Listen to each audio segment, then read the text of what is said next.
Kamu pikir kalau minum es itu cuma masalah batuk atau nggak batuk. Sayangnya, tubuh kamu itu punya reaksi yang jauh lebih serius. Hari ini kita akan bahas ya, kenapa sih konsumsi es batu yang berlebihan bisa mempengaruhi jantung, pembuluh darah, bahkan sistem saraf otonom. Yuk ngobrol sehat bareng aku Ria dan follow akun ini supaya kamu bisa dapat informasi kesehatan yang lebih banyak lagi. Kalau kamu memilih minum pakai es, daripada air dingin di kulkas, itu tandanya tubuhmu itu sedang kirim pesan. Banyak orang minum es karena sensasi segar, sebagian karena dehidrasi kronis, sebagian lagi karena kebiasaan emosi, bahkan ada yang mengalami karena pagopagia atau kecanduan es. Masalahnya, kebiasaan ini nggak sesimpel yang kamu bayangin. Setiap tegukan es itu membuat pembuluh darah kamu bereaksi. Entah kamu itu sadar atau tidak. Saat air es masuk, pembuluh darah di kerongkongan dan juga dada itu akan menyempit. Sistem saraf simpatis akhirnya aktif. Tekanan darah juga bisa naik sesaat. Jantung kamu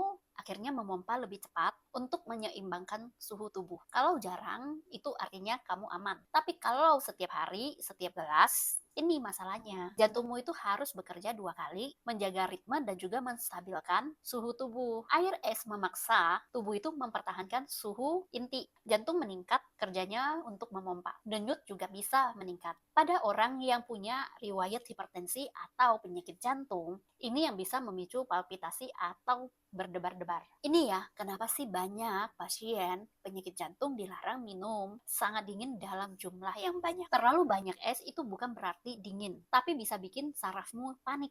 Air yang sangat dingin itu memicu cold shock response. Saraf simpatis menjadi aktif, yang akhirnya tekanan darah juga naik. Bisa memicu pusing dan kaku bahu pada beberapa orang. Orang yang punya gangguan cemas itu jadi bisa lebih sensitif. Saat kamu merasa enakan, justru lambungmu itu yang bekerja ekstra. Air sangat dingin itu memperlambat pencernaan, membuat pembuluh darah lambung menyempit, memicu kembung dan juga GERD pada beberapa orang. Bila terjadi terus-menerus, ini bisa mengganggu aliran darah ke organ pencernaan. Semua ini terkait dengan sirkulasi ya. Kamu kira ini kebiasaan. Ginjalmu bilang ini adalah kerja tambahan. Setelah makan, itu membuat tubuh kamu fokus untuk menstabilkan suhu, bukan mencerna makan. Mengganggu aliran darah ke sistem pencernaan, bikin cepat begah, lambat kenyang, bisa mempengaruhi tekanan darah sesaat. Aneh tapi nyata ya, banyak minum es itu bukan berarti kamu cukup minum. Orang cenderung minum air pakai es. Padahal es sebagian besar itu tidak diminum. Akhirnya terjadilah dehidrasi ringan. Dehidrasi membuat